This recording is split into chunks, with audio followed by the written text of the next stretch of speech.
नमस्कार दोस्तों, साहित्य समाधान के मंच से मैं डॉक्टर रीता गौड़ आपका हार्दिक स्वागत करती हूँ, अभिनंदन करती हूँ। दोस्तों, ये हिंदी भाषा के उद्भव और विकास पर हमारा चौथा सत्र है। 3 सत्रों में हम हिंदी भाषा के उद्भव और विकास से संबंधित अलग अलग पहलुओं पर बात कर चुके हैं। हमने भाषा के अर्थ और स्वरूप को जान लिया है, हमने भाषा परिवारों पर बात कर ली है और हमने ये जान लिया है कि किस प्रकार से आर्य भाषाओं का वर्गीकरण किया गया। तो आज इस चौथे सत्र में हम क्या पढ़ने वाले हैं, ये एक बहुत ही महत्वपूर्ण बिंदु है। लेकिन इससे पहले कि हम आज का सत्र शुरू करें, मैं चाहूंगी कि हम एक बार पिछली पढ़ी हुई बातों के मुख्य बिंदुओं को दोहरा लें ताकि वे हमारी स्मृति में ताजा रहें और आप इस आज के सत्र के कंटेंट को, इसकी विषय वस्तु को अच्छी तरह से समझ सकें। तो सबसे पहली बात दोस्तों जो हमें याद रखनी है वो ये है कि भाषा वह होती है जो कही जाती है और सुनी जाती है, पहली बात। दूसरी बात जो हमें याद रखनी है वो ये है कि भाषा की हमने बहुत सारी विशेषताएं पढ़ी थी, लेकिन उनमें से कुछ एक विशेषताएं ऐसी हैं जो हमारे इस विकास क्रम को, भाषा के विकास क्रम को समझने में हमारी मदद करेंगी। तो उन्हें हमें अपनी स्मृति में हमेशा ताजा रखना है। सबसे पहली विशेषता है भाषा यादृच्छिक होती है। दूसरी बात, भाषा चिर परिवर्तनशील होती है। तीसरी बात, भाषा कठिन से सरल की ओर जाती है। और चौथी बात, भौगोलिक भिन्नता और उच्चारण अवयवों की भिन्नता के कारण भाषा अपना स्वरूप बदलती है। तो ये बातें हमें भाषा के विषय में याद रखनी है। इसके अलावा हमें याद रखना है कि विश्व में लगभग 2746 भाषाएं बोली जाती हैं, यानी लगभग 3000 भाषाएं बोली जाती हैं। और भाषाविदों ने इन सारी विश्व की भाषाओं को 13 भाषा परिवारों में वर्गीकृत किया है, जिनके विषय में हम विस्तार से पढ़ चुके हैं। अब हमें यह भी ध्यान में रखना है कि भारोपीय भाषा परिवार विश्व की भाषा परिवारों में सबसे बड़ा भाषा परिवार है और जितनी भी भारतीय आर्य भाषाएं हैं वे सब भारोपीय भाषा परिवार से ही संबंधित हैं। इसके अतिरिक्त हमें यह भी याद रखना है कि 4 भाषा परिवार ऐसे हैं जिनकी भाषाएं भारत में बोली जाती हैं। वो कौन से हैं? भारोपीय भाषा परिवार है, द्रविड़ भाषा परिवार है और ऑस्ट्रो एशियाटिक भाषा परिवार है और चीनी भाषा परिवार है। ये 4 भाषा परिवारों की भाषाएं भारत में बोली जाती हैं। फिर हमने ये पढ़ा था कि बहुत सारी जातियां अलग अलग विश्व के भूभागों से भारत में आई आर्यों से पहले। तो वे कौन सी हैं, उनके नाम हमें याद रहने चाहिए, क्योंकि इन सब की भाषा ने हमारी आर्य भाषाओं को कहीं ना कहीं प्रभावित किया है। आज से हम जिस विषय पर बात करना शुरू करेंगे वहीं से हमें ये ज्ञात होने लगेगा, ये पता लगने लगेगा कि कैसे इन आर्यों के पूर्ववर्ती जातियों ने हमारी भाषा की धारा को प्रभावित किया है। तो वे कौन कौन सी जातियां हैं? नेग्रिटो हैं, ऑस्ट्रिक हैं, किरात हैं और द्रविड़ हैं। तो इन चारों जातियों के विषय में हमें इनके नाम अच्छी तरह से पता होने चाहिए। उसके बाद हमने मोटे तौर पर भारतीय आर्य भाषाओं का वर्गीकरण किया था, यानी भाषाविदों ने 3 वर्गों में आर्य भाषाओं को वर्गीकृत किया है। कौन कौन से 3 वर्ग हैं? प्राचीन भारतीय आर्य भाषाएं, मध्यकालीन भारतीय आर्य भाषाएं और आधुनिक भारतीय आर्य भाषाएं। तो आज इसी क्रम में, इसी श्रृंखला में आगे हम बढ़ रहे हैं आज के सत्र में, और हम आज बात करने वाले हैं प्राचीन भारतीय आर्य भाषाओं के विषय में। तो ये सारी चीजें जो हमने पहले पढ़ी, ये सारे मुख्य बिंदु जो अभी मैंने आपके सामने दोहराए, उन्हें आपको हमेशा अपनी स्मृति में ताजा रखना है ताकि आगे आने वाली विषय वस्तु को आप अच्छी तरह से समझ सकें। क्योंकि दोस्तों याद रखिए, अगर नींव कमजोर होगी तो इमारत बुलंद नहीं बन सकेगी। तो चलिए शुरू करते हैं आज का सत्र। सबसे पहले आज के सत्र में हम क्या पढ़ने वाले हैं? आज के सत्र में हम पढ़ने वाले हैं भारतीय आर्य भाषाओं का वर्गीकरण। सबसे पहली बात, अब बात यह है कि भारतीय आर्य भाषाओं का वर्गीकरण क्यों पढ़ने वाले हैं, वो तो हम पहले ही पढ़ चुके हैं। दोस्तों, हमने जो पहला वर्गीकरण पढ़ा था पिछले सत्र में, वो एक रूपरेखा थी भारतीय आर्य भाषाओं के वर्गीकरण की। आज हम उस वर्गीकरण का विस्तृत रूप पढ़ने वाले हैं, क्योंकि इस वर्गीकरण पर ही हमारे आज के आगे के भाषा के जो सत्र हैं वो आधारित होंगे। तो एक क्रम आपके मस्तिष्क में बैठ जाना चाहिए कि किस क्रम में हम भारतीय आर्य भाषाओं को पढ़ने वाले हैं। इसलिए जरूरी है कि हम भारतीय आर्य भाषाओं के वर्गीकरण पर थोड़ी गहराई से, थोड़े विस्तार से बात करें। तो सबसे पहली हमारी बातचीत ये होगी, उसके बाद हम चर्चा करेंगे सबसे पहले, क्योंकि 3 वर्ग हैं, प्राचीन भारतीय आर्य भाषाएं, मध्यकालीन भारतीय आर्य भाषाएं और आधुनिक भारतीय आर्य भाषाएं। तो सबसे पहले हम प्राचीन भारतीय आर्य भाषाओं पर बात करेंगे। और प्राचीन भारतीय आर्य भाषाएं 2 हैं, वैदिक संस्कृत और लौकिक संस्कृत। इनके विषय में, इनकी प्रमुख प्रमुख विशेषताओं पर हम एक नजर डालेंगे, उन्हें गहराई से समझेंगे। क्योंकि हमारी जो हिंदी है उसने क्या क्या वैदिक संस्कृत से और क्या क्या लौकिक संस्कृत से ग्रहण किया है, इस बात को आप तभी समझ पाएंगे जब इनकी प्रमुख विशेषताओं पर एक नजर डाल लेंगे, उन्हें हृदयंगम कर लेंगे। और आज की हमारी इस चर्चा के जो आधार ग्रंथ है, हमेशा की तरह हिंदी भाषा का संक्षिप्त इतिहास डॉक्टर भोलानाथ तिवारी, हिंदी भाषा का इतिहास डॉक्टर धीरेन्द्र वर्मा, हिंदी उद्भव विकास और रूप डॉक्टर हरदेव बहारी और हिंदी भाषा की उत्पत्ति आचार्य महावीर प्रसाद द्विवेदी। इन सब आधार ग्रंथों के संदर्भ में हम अपनी आज की चर्चा को आगे बढ़ाएंगे। तो चलिए शुरू करते हैं आज का सत्र। सबसे पहले, जैसा कि मैंने आपको बताया, हम बात करने वाले हैं भारतीय आर्य भाषाओं के वर्गीकरण पर। भारतीय आर्य भाषाओं का मतलब क्या है? जब आर्य भारत में आए उस समय से कौन कौन सी भाषाएं आज तक विकसित हुई हैं, वो सारी भाषाएं आर्य भाषाएं कहलाती हैं दोस्तों। और उन सारी आर्य भाषाओं को विद्वानों ने अलग अलग आधारों पर किस प्रकार से वर्गीकृत किया है, उसका एक नमूना आपके सामने पेश है। आप इसको अच्छी तरह से हृदयंगम कर लेंगे, क्योंकि यही आगे के सत्रों का मूल आधार है। तो सबसे पहला जो वर्गीकरण है वो है प्राचीन भारतीय आर्य भाषाएं। प्राचीन भारतीय आर्य भाषाओं का समय माना गया है 1500 ईसा पूर्व से 500 ईसा पूर्व के मध्य। अब आपको ध्यान होगा कि आर्यों के भारत आगमन का जो अनुमानित समय माना गया है वो माना गया है 1500 ईसा पूर्व। और यही कारण है कि प्राचीन भारतीय आर्य भाषाओं के प्रारंभ का समय भी 1500 ईसा पूर्व ही माना गया है। यानी यहीं से भारतीय आर्य भाषाओं के उद्भव और विकास की प्रक्रिया शुरू होती है। इससे पूर्व हमने जो कुछ भी पढ़ा था वो इन भाषाओं के उद्भव की पूर्व की पृष्ठभूमि थी, जिससे हमें पता चल जाए कि आर्य कहां से आए, कैसे आए, कौन सी भाषा लेकर आए और यहां आते आते भाषा पुरानी संस्कृत के रूप में विकसित हो गई। इस बात को आपको ध्यान में रखना है। तो अब ये प्राचीन भारतीय जो आर्य भाषाएं हैं, इसमें सबसे पहली भाषा है वैदिक संस्कृत। और वैदिक संस्कृत का जो समय माना गया है वो है 1500 ईसा पूर्व से 1000 ईसा पूर्व। दोस्तों, यहां एक बात और मैं आपके सामने स्पष्ट करना चाहूंगी, भाषाएं कभी भी एकदम से न तो प्रारंभ होती हैं और ना ही एकदम से चलन से बाहर होती हैं, यानी प्रयोग से बाहर होती हैं।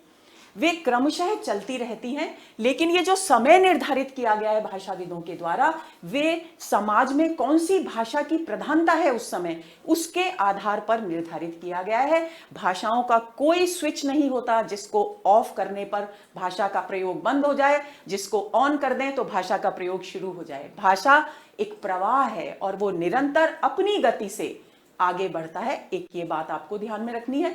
दूसरी बात, इस वर्गीकरण को समझते समय आपको ये भी ध्यान में रखना है कि हमने पढ़ा था कि भाषा हमेशा कठिन से सरल की ओर जाती है। भाषा यादृच्छिक होती है, यानी जैसी मान ली जाए वैसी ही भाषा विकसित होनी शुरू हो जाती है। अब भाषा कठिन से सरल की तरफ जाती है, इसलिए जो भाषा साहित्य में प्रयुक्त होती है उसका सरल रूप लोक भाषा के रूप में प्रचलित होता है। आप इस बात को हमेशा के लिए अपने ध्यान में रख लीजिए। यानी अगर वैदिक संस्कृत में ग्रंथ लिखे जा रहे हैं तो वैदिक संस्कृत बोलचाल की भाषा नहीं है। क्यों? क्योंकि उतनी क्लिष्ट भाषा को एक आम आदमी के द्वारा बोले जाना संभव ही नहीं है। क्या होगा? तो वो जो वैदिक संस्कृत के जो कठिन शब्द हैं वे प्रयोग में आते आते अपने सरल रूप में सहज रूप से विकसित होने लगते हैं।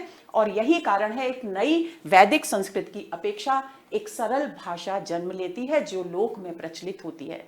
और क्योंकि साहित्य हमेशा एक ऐसी भाषा में लिखा जाता है जो लोक से जुड़ी हुई हो, तो जब वो लोक भाषा परिष्कृत हो जाती है, परिष्कृत रूप धारण कर लेती है, तो वो फिर साहित्य में प्रयुक्त होने लगती है, उसमें साहित्य सृजन होने लगता है। और इसी तरह से भाषा का क्रम निरंतर चलता रहता है। कहने का तात्पर्य क्या है? कहने का तात्पर्य यह है दोस्तों कि जब वैदिक संस्कृत में वेदों की रचना की जा रही थी, तब लोक में लौकिक संस्कृत प्रचलित थी, यानी उसका वैदिक संस्कृत का एक सरल रूप प्रचलित था। लेकिन जब लौकिक संस्कृत को परिष्कृत और मानकीकृत करके साहित्य में प्रयुक्त किया जाने लगा, तो लौकिक संस्कृत से आगे की भाषाएं यानी मध्यकालीन आर्य भाषाएं, पहले पाली, फिर प्राकृत, फिर अपभ्रंश, फिर अवहट्ट, ये सब विकसित हुई। और जब अवहट्ट का विकास हुआ तो वो किस रूप में हमारे सामने आया? वो विभिन्न बोलियों के रूप में, क्षेत्रीय बोलियों के रूप में हमारे सामने आया, और जिसका एक क्रमिक विकास हम खड़ी बोली हिंदी के रूप में देखते हैं। तो इस बात को आपको हमेशा ध्यान में रखना है कि भाषा हमेशा कठिन से सरल की तरफ जाती है। तो प्राचीन भारतीय आर्य भाषाओं पर फिर से लौटते हैं। तो प्राचीन भारतीय आर्य भाषाओं में दो भाषाएं हैं, वैदिक संस्कृत और लौकिक संस्कृत। वैदिक संस्कृत का समय माना गया है 1500 से 1000 ईसा पूर्व, और लौकिक संस्कृत का समय माना गया है 1000 ईसा पूर्व से 500 ईसा पूर्व। अब आपको यह भी ध्यान में रखना है कि जो ईसा पूर्व में जो तिथियां दी जाती हैं वो घटते क्रम में आगे बढ़ती हैं, और जब हम ईसवी सन पर आ जाएंगे तो वो बढ़ते क्रम में होगी। यानी जब ईसा पूर्व का 1 ईसा पूर्व आ जाएगा, उसके बाद जो वर्ष आएगा वो कौन सा होगा? 1 ईस्वी। और उसके बाद बढ़ते क्रम में, जैसे आजकल की तिथियां होती हैं 1, 2, 3, 4, जैसे हम 2019 से आज 2022 तक आ गए हैं, ऐसे बढ़ते क्रम में चलेंगी। तो इस बात को भी आप ध्यान में रखेंगे, और उम्मीद करती हूँ ये छोटी सी बात है, आपको ध्यान में होगी, लेकिन फिर भी एक बार आपकी स्मृति में ताजा करने के लिए मैंने इसे दोहरा दिया। तो ये 1000 ईसा पूर्व से 500 ईसा पूर्व के बीच लौकिक संस्कृत का समय माना गया है। उसके बाद क्रम शुरू होता है मध्यकालीन भारतीय आर्य भाषाओं का, यानी संस्कृत से विकसित होकर मध्यकालीन भारतीय आर्य भाषाएं आई। इनका समय माना गया है 500 ईसा पूर्व से 1000 ईस्वी। ध्यान देंगे, यहां ईसा पूर्व है और यहां ईस्वी है, यानी हम ईस्वी तक आ गए हैं। अब मध्यकालीन भारतीय आर्य भाषाओं में कौन कौन सी भाषाएं शामिल की जाती हैं, ये भी हमें ध्यान रखना है। जैसे प्राचीन भारतीय आर्य भाषाओं में वैदिक संस्कृत और लौकिक संस्कृत है, ऐसे ही मध्यकालीन भारतीय आर्य भाषाओं में सबसे पहले नंबर पर आती है पाली। और आपको ध्यान रखना है कि पाली को प्रथम प्राकृत भी कहा जाता है, और इसका समय माना गया है 500 ईसा पूर्व से 1 ईस्वी।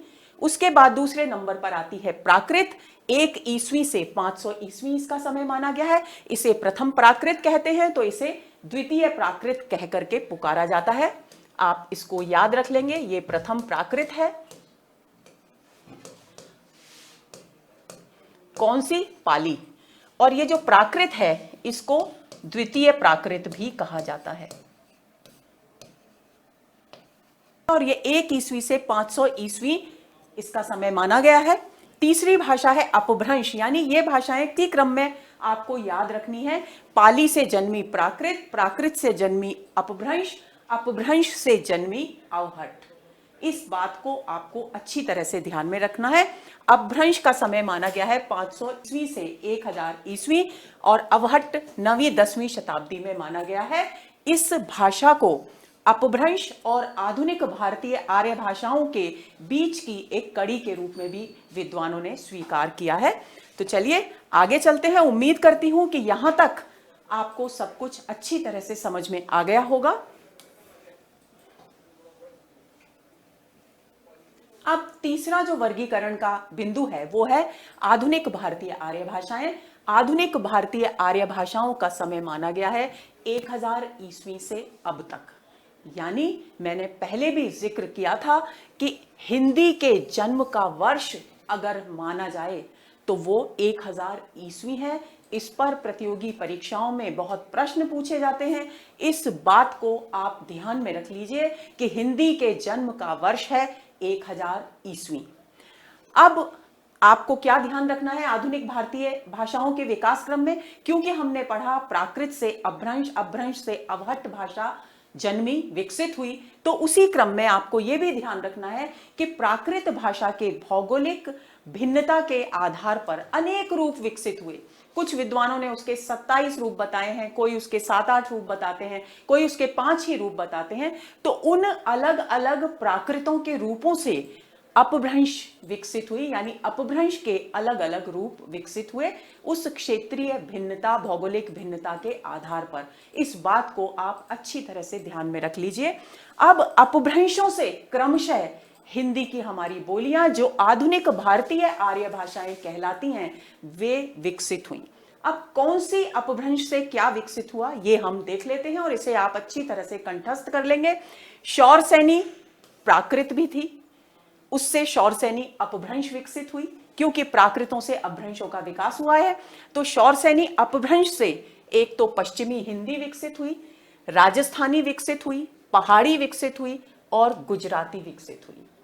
कैकय से लहंदा भाषा विकसित हुई, टक से पंजाबी विकसित हुई। कुछ विद्वान इन दोनों के स्थान पर एक पैशाची प्राकृत नामक प्राकृत के भेद का भी जिक्र करते हैं, लेकिन हम क्योंकि बहुमत के आधार पर बात कर रहे हैं तो हम इस वर्गीकरण को ही आधार बनाकर आगे बढ़ेंगे।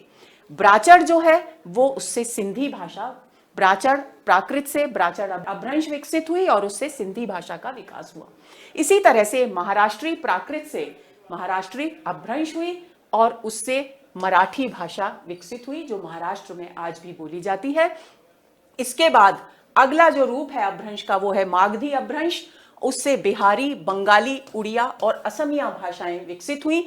और अर्धमागधी अगला अपभ्रंश का भेद है जिससे पूर्वी हिंदी विकसित हुई। तो आपको ये सब अच्छी तरह से ध्यान में रख लेना है कि कौन सी अपभ्रंश से कौन सी आर्य भाषा विकसित हुई है, इस बात को आपको ध्यान में रखना है। अब मैं समझती हूं कि आप अच्छी तरह से ये जान चुके होंगे कि किस प्रकार हम आधुनिक भारतीय भाषाओं के नजदीक आए और कैसे हमारी खड़ी बोली हिंदी विकसित हुई। ये जो सारा विकास क्रम है, इन सारी पश्चिमी हिंदी और ये पूर्वी हिंदी जो ये कहलाती हैं, इन पश्चिमी और पूर्वी हिंदियों के विकास की अगली कड़ी खड़ी बोली हिंदी के रूप में सामने आती है, जिसको हम आजकल अपनी संप्रेषण की, अभिव्यक्ति के माध्यम की रूप में इस्तेमाल करते हैं। आगे चलते हैं। अब अगला बिंदु हम बात करते हैं प्राचीन भारतीय आर्य भाषाओं पर, क्योंकि हम अच्छी तरह से भारतीय आर्य भाषाओं के वर्गीकरण को समझ चुके हैं।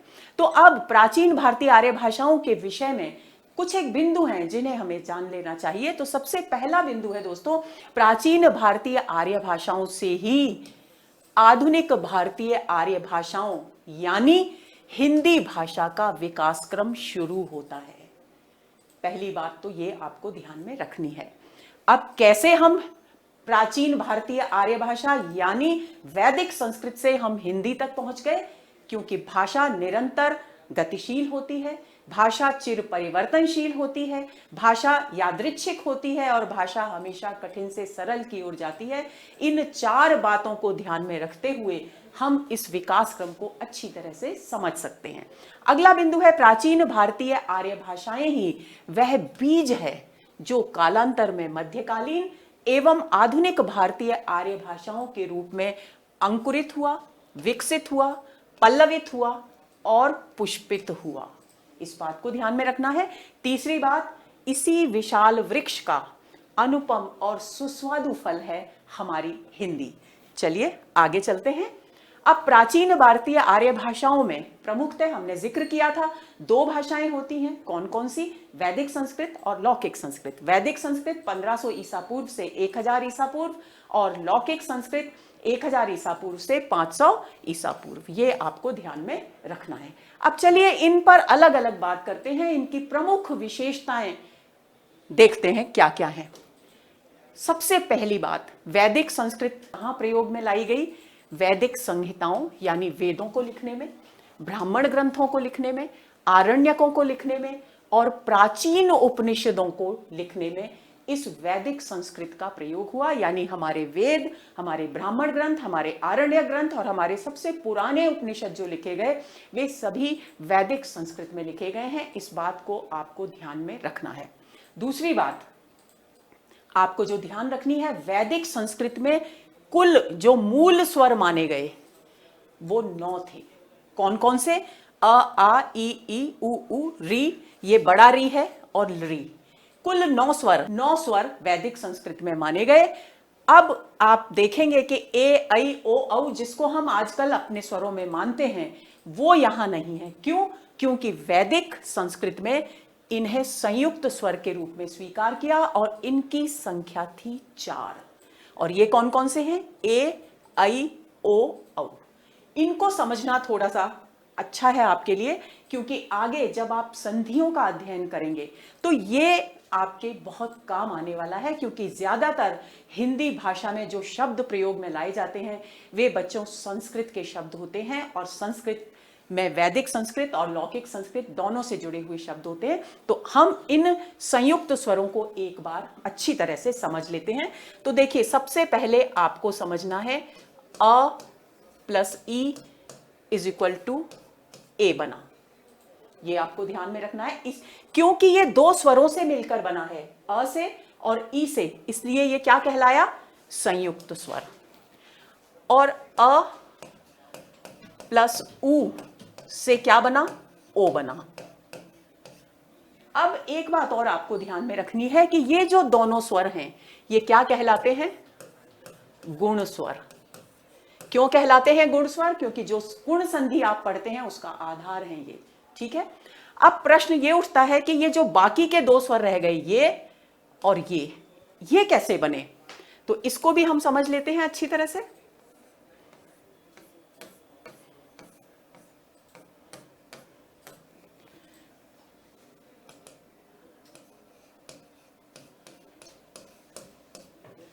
अ प्लस ए इज इक्वल टू आई बना, और अ प्लस ओ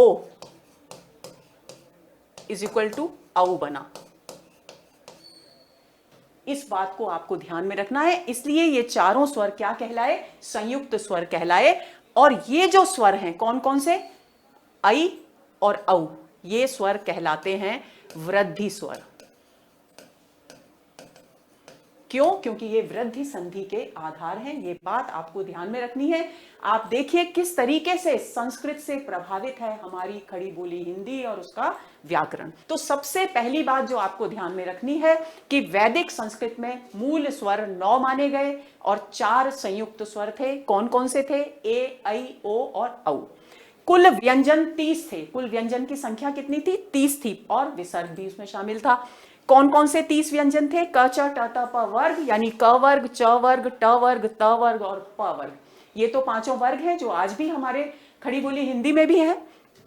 इसके अलावा स, श, ह, और ये एक ऐसा वर्ण है दोस्तों जो ल और र का मिश्रित रूप है। इसका उच्चारण ड़ के रूप में किया जाता है। ड़ और ड़, ये 2 अलग से व्यंजन इसमें माने गए जो कि वैदिक संस्कृत में प्रयोग में लाए जाते थे। यानी इस प्रकार से 25 तो ये हो गए, और 26, 27, 28, 29 और 30 ये हो गए, प्लस विसर्ग हो गया। इस प्रकार से कुल व्यंजनों की संख्या वैदिक संस्कृत में 30 और विसर्ग हो गई। अब आगे चलते हैं। अगला बिंदु क्या है? प्रारंभ में बलात्मक स्वराघात और बाद में संगीतात्मक स्वराघात हो गया। अब ये स्वराघात क्या है, इसको हमें समझने की जरूरत है। थोड़ा सा बारीक है, लेकिन अगर आप ध्यान देंगे तो निश्चित रूप से आप इसको समझ जाएंगे। अब स्वराघात शब्द को अगर हम 2 टुकड़े करें तो स्वर और आघात, यानी हमारा जो स्वर है उसकी चोट, यानी स्वर का दबाव, यानी किस वर्ण पर हम कितना जोर देते हैं बोलते समय, वो स्वराघात है। हम जब भी बोलते हैं तब हर वर्ण पर अलग अलग बल देते हैं, एक सा बल नहीं देते। अगर मैं कहती हूं बालक, तो आप बोलकर देखिए ब पर हम जितना बल दे रहे हैं उतना ल और क पर नहीं दे रहे। तो जितना बल बोलते समय जिस वर्ण पर दिया जाता है वो है स्वराघात। ठीक है। अब बलात्मक स्वराघात का मतलब है कि हमको कहां बल देना है, कहां नहीं देना है, ये बलात्मक स्वराघात है। लेकिन संगीतात्मक स्वराघात का मतलब क्या है? क्योंकि संगीत आप सभी जानते हैं, तो संगीत में क्या होता है, कभी किसी राग में स्वर को ऊंचाई पर ले जाया जाता है, किसी में गाते गाते गीत में हम नीचे ले आते हैं अपने स्वर को, और कभी हम सम पर रखते हैं। तो ये जो तीन स्थितियां हैं, उदात्त, अनुदात्त और स्वरित। स्वरित मतलब सम, उदात्त मतलब ऊंचा, अनुदात्त मतलब नीचा। तो ये जब हम बोलते समय इन बातों का ध्यान रखते हैं कि इसमें हमको ऊंचाई पर ले जाना है स्वर को, इसमें इस वर्ण पर हमें नीचे लाना है स्वर को, और इसमें हमें सम पर रखना है, तो उसे हम कहते हैं संगीतात्मक स्वराघात। यानी प्रारंभ में जब वैदिक संस्कृत भाषा प्रयुक्त होनी शुरू हुई तो उसमें बलात्मक स्वराघात का प्रयोग किया जाता था, यानी वर्णों पर कहां कितना बल देना है उसका ध्यान रखकर बोला जाता था। लेकिन बाद में इस बलात्मक स्वराघात का रूप किसने ले लिया? संगीतात्मकता ने ले लिया, यानी संगीतात्मक स्वराघात का प्रयोग किया जाने लगा। आपको ध्यान होगा बच्चों, जब कभी भी हम अपने घर में कोई धार्मिक आयोजन करते हैं और हम पंडित को बुलाते हैं, तो वो जो मंत्र बोलते हैं उनके आरोह और अवरोह को ध्यान दिया हो अगर आपने, तो कभी वे स्वर में उसे ऊंचाई पर ले जाते हैं, कभी नीचाई पर ले जाते हैं। वही मंत्रों के उच्चारण का जो तरीका है वही कहलाता है संगीतात्मक स्वराघात। तो ये भी वैदिक संस्कृति की एक बहुत ही महत्वपूर्ण विशेषता थी। आगे चलते हैं, ये हो गई आपकी वैदिक संस्कृत की कुछ विशेषताएं। अब आगे की और महत्वपूर्ण विशेषता यह है कि वैदिक संस्कृत में 3 लिंग माने गए, पुल्लिंग, स्त्रीलिंग, नपुंसकलिंग।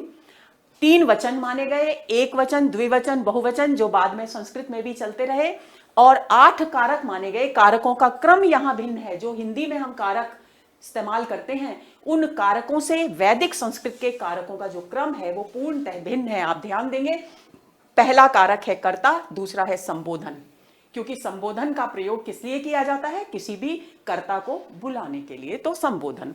फिर कर्ण कारक तीसरे नंबर पर आता है, जबकि हमारे यहां वो दूसरे नंबर पे आता है। करण कारक चौथा, पांचवां संप्रदान, छठा अपादान और संबंध, और फिर अधिकरण। तो ये क्रम आपको ध्यान में रखना है। यानी वैदिक संस्कृत में 3 लिंग, 3 वचन और 8 कारकों का प्रयोग किया जाता था, लेकिन समास केवल 4 ही प्रयोग में लाए जाते थे, और वो 4 थे: तत्पुरुष, कर्मधारय, बहुब्रीहि और द्वंद्व समास। आगे चलते हैं। अब एक और महत्वपूर्ण विशेषता कि मूल शब्द से विकसित जो तद्भव शब्द हैं उनका प्रयोग यहां किया गया वैदिक संस्कृत में। अब ये मूल शब्द कौन से हैं? यानी प्राचीन जो संस्कृत थी, प्राचीन संस्कृत में जो शब्द प्रचलित थे, जैसे मैंने आपको एक दिन जिक्र किया था एक सत्र में कि जैसे कर्ण का तद्भव हो गया कान, यानी भाषा हमेशा कठिन से सरल की तरफ जाती है, तो कर्ण हमारे लिए क्या हो गया? मूल शब्द हो गया। उसी तरह से प्राचीन जो संस्कृत का रूप था उसमें जो मूल शब्द थे उनका विकसित तद्भव रूप इस्तेमाल किया जाने लगा। इसका एक उदाहरण जो वेदों में बार बार प्रयोग में लाया गया है वो है इध शब्द।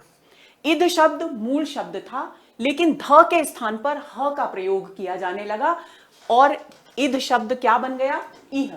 और इह का मतलब होता है यहां, यानी हमारी खड़ी बोली में हम जिस यहां शब्द का प्रयोग करते हैं बच्चों, उसका मूल ये इध शब्द है। विकसित होते होते खड़ी बोली तक आते आते ये यहां शब्द में परिवर्तित हो गया।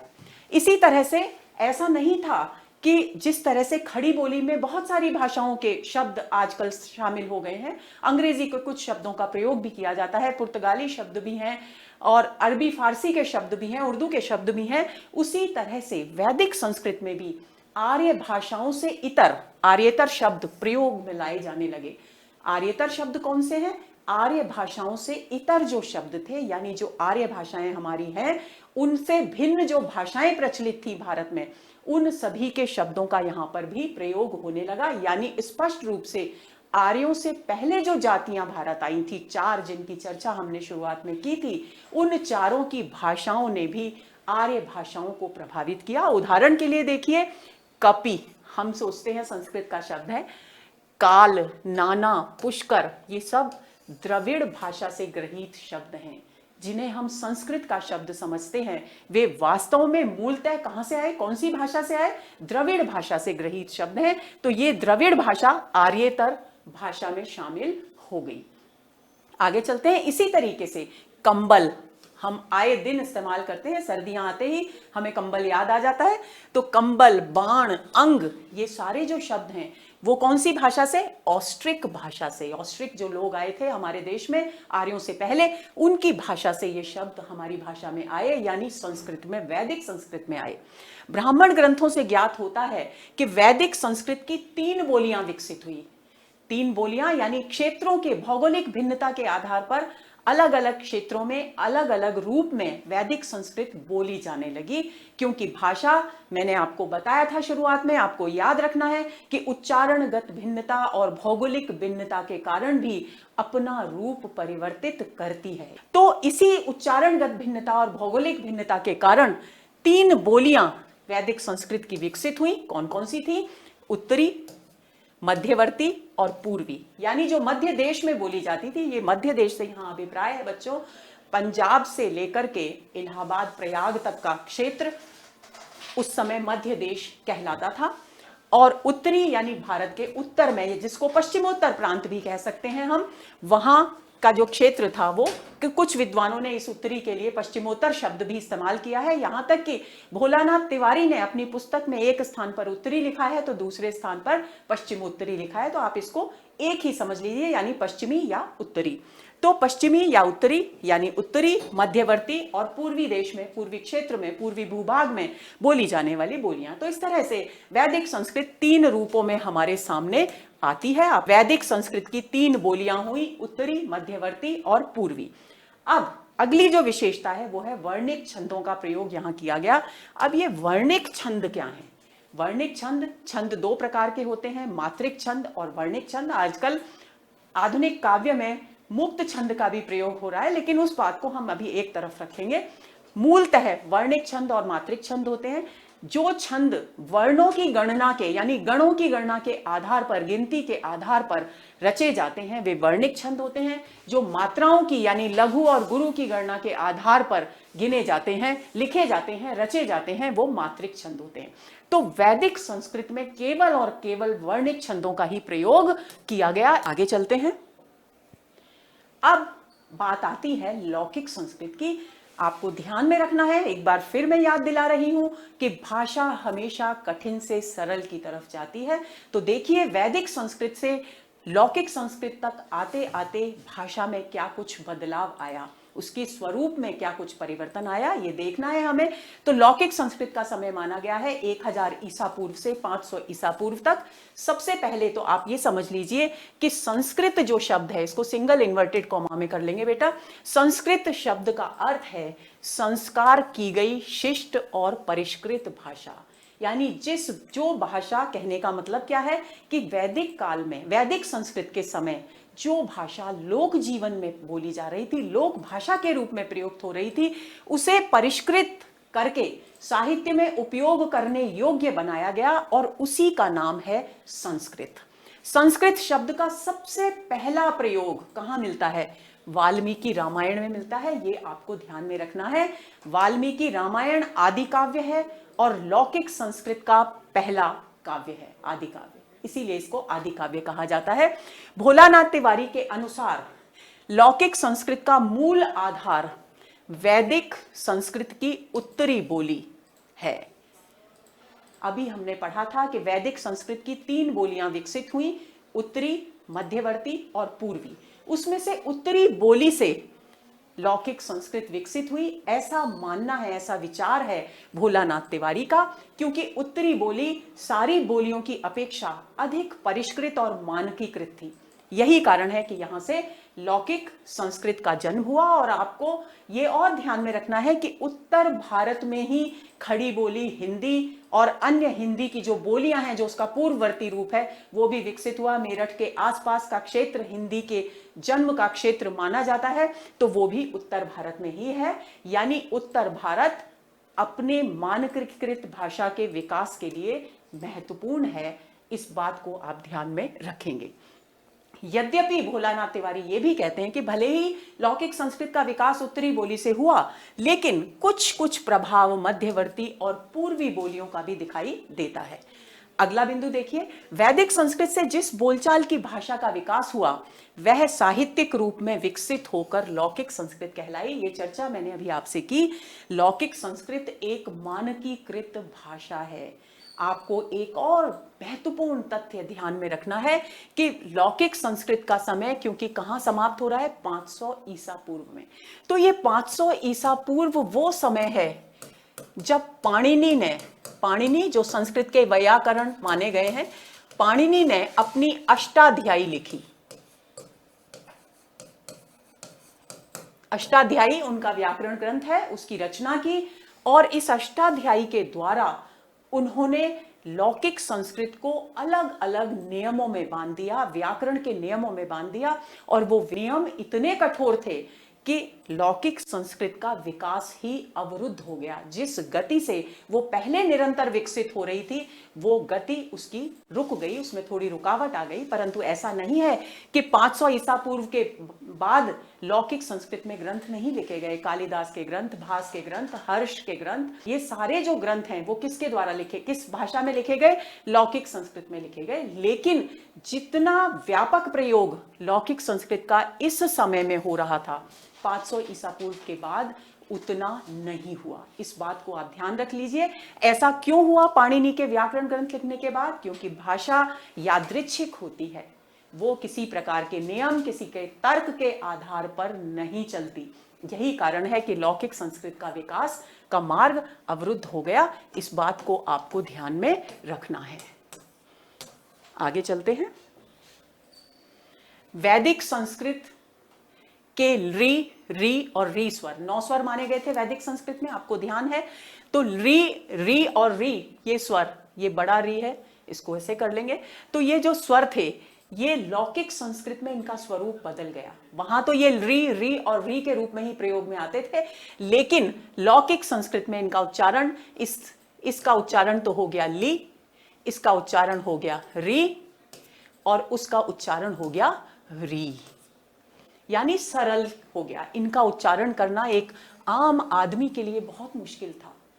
उसी तरीके से इसका सरल रूप हमारे समाज में प्रचलित हो गया, जिसे हम आसानी से बोल सकते थे, एक आम आदमी आसानी से बोल सकता था। और वो किस रूप में हुआ? ले, री और री के रूप में। आगे चलिए। वैदिक संस्कृत में आई और औ स्वर आई और आउ के रूप में बोले जाते थे। हमने 4 संयुक्त स्वर पढ़े थे वैदिक संस्कृत में। तो वो 4 संयुक्त स्वरों में से जो 2 स्वर थे, आई और औ, ये कैसे बोले जाते थे? इस आई को, जैसे मैं अभी आई बोल रही हूं, ये बोला जाता था आई, और औ को बोला जाता था आउ।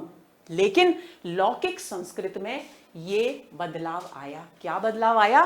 कि इसको बोला जाने लगा आई, जैसे मैं अभी बोल रही हूं, और औ इसको बोला जाने लगा। यानी आई, आप खुद बोलकर देखिए, आई और आउ बोलने में जितना समय लगता है, जितना एफर्ट लगता है, उससे बहुत कम, बहुत सहजता के साथ हम आई और आउ बोल सकते हैं। समय भी बहुत कम लगता है। यही बात इस बात को सिद्ध करती है, प्रमाणित करती है कि भाषा कठिन से सरल की तरफ जाती है। आगे चलिए। लौकिक संस्कृत में ए और ओ मूल स्वर मान लिए गए, यानी वहां 4 स्वर थे संयुक्त स्वर, यहां ए और ओ को क्या मान लिया गया? मूल स्वर के रूप में मान लिया गया, संयुक्त स्वर नहीं माना गया। लेखन में जो ळ और ळ जो थे व्यंजन, उनके स्थान पर किसका प्रयोग हुआ? ळ के स्थान पर ड और ढ़ के स्थान पर ढ, जो हम खड़ी बोली में भी इस्तेमाल करते हैं। ये बदलाव कब आया? वैदिक संस्कृत से लौकिक संस्कृत में आने पर। और इय और उव के स्थान पर, जो वैदिक संस्कृत में इय और उव उच्चारण होता था, उसके स्थान पर य और व का प्रयोग होने लगा। आप अब बोलकर देखिए, इय को और उव को बोलने में जितना समय लगता है, उससे बहुत कम समय में हम य और व का उच्चारण कर सकते हैं। यानी भाषा कठिन से सरल की तरफ जाती है। मैं बार बार इस वाक्य को इसलिए दोहरा रही हूं दोस्तों, कि आप जब भी भाषा के विषय में पढ़ें तो उसकी 4-5 विशेषताओं को आपको हृदयंगम करना ही है, ध्यान में रखना ही है। आगे चलते हैं। वैदिक संस्कृत की ल और स दंतमूलीय ध्वनियां थी। दंतमूलीय यानी दांतों के जो मूल है वहां से जीभ को टच करके, स्पर्श करके वे ध्वनियां बोली जाती थी। कौन सी? ल और स। लेकिन आज हम बिल्कुल अलग तरीके से बोलते हैं, लौकिक संस्कृत की तरह भी नहीं बोलते। अब लौकिक संस्कृत में आकर ये दंतमूलीय ध्वनियां दंत हो गई, यानी दांतों को जिह्वा से स्पर्श करके इन दोनों ध्वनियों का ल और स का उच्चारण किया जाने लगा। लेकिन बोलकर देखिए, अब हम अपनी जिह्वा को ल और स का उच्चारण करने के लिए कहां ले जाते हैं? यानी ये बदलाव है, और ये क्या है? उच्चारणगत भिन्नता। आगे चलते हैं। संगीतात्मक स्वराघात के स्थान पर बलात्मक स्वराघात विकसित हो गया। देखिए, पहले क्या हुआ था? वैदिक संस्कृत में शुरुआत में बलात्मक स्वराघात था, फिर संगीतात्मक हो गया था। लेकिन लौकिक संस्कृत में स्थिति फिर से उलट गई। संगीतात्मक स्वराघात के स्थान पर बलात्मक स्वराघात ही महत्वपूर्ण हो गया, उसी का विकास हो गया। ये आपको ध्यान में रखना है। आगे चलते हैं। अब छोटे छोटे समास वैदिक संस्कृत में प्रयुक्त होते थे, लेकिन लौकिक संस्कृत में बड़े बड़े समासों का प्रयोग होने लगा। और जो 4 समास वहां प्रयुक्त होते थे, उसके अलावा भी द्विगु और अव्ययी भाव समासों का प्रयोग भी यहां पर होने लगा। यानी तत्पुरुष, कर्मधारय, द्वंद्व और बहुब्रीहि समासों के अलावा द्विगु और अव्ययी भाव समास भी लौकिक संस्कृत में प्रयुक्त किए जाने लगे।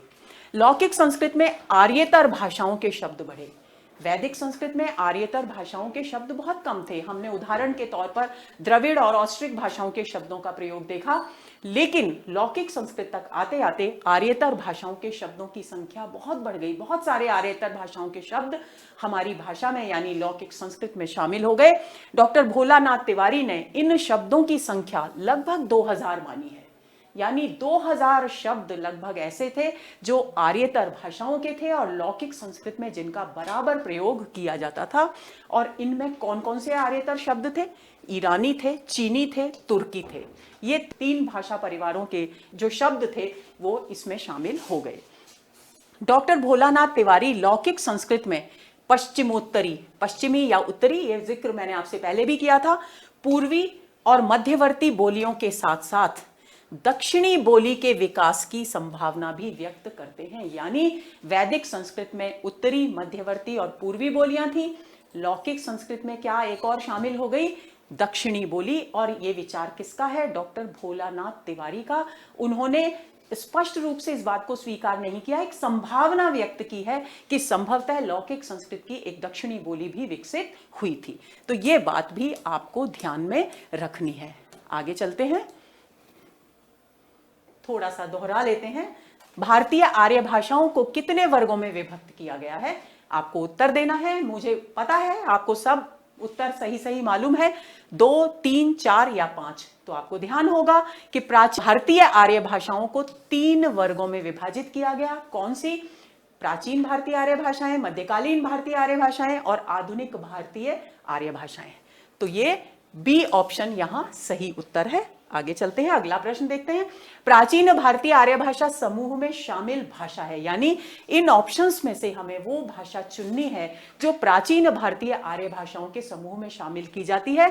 पहला ऑप्शन है संस्कृत, दूसरा है पाली, तीसरा है प्राकृत और चौथा है अपभ्रंश। तो ये तो मध्यकालीन भारतीय आर्य भाषाओं में शामिल है, तो स्पष्ट है ए ऑप्शन सही है, संस्कृत प्राचीन भारतीय आर्य भाषा है। तीसरा प्रश्न, मध्यकालीन भारतीय आर्य भाषा समूह की भाषा नहीं है।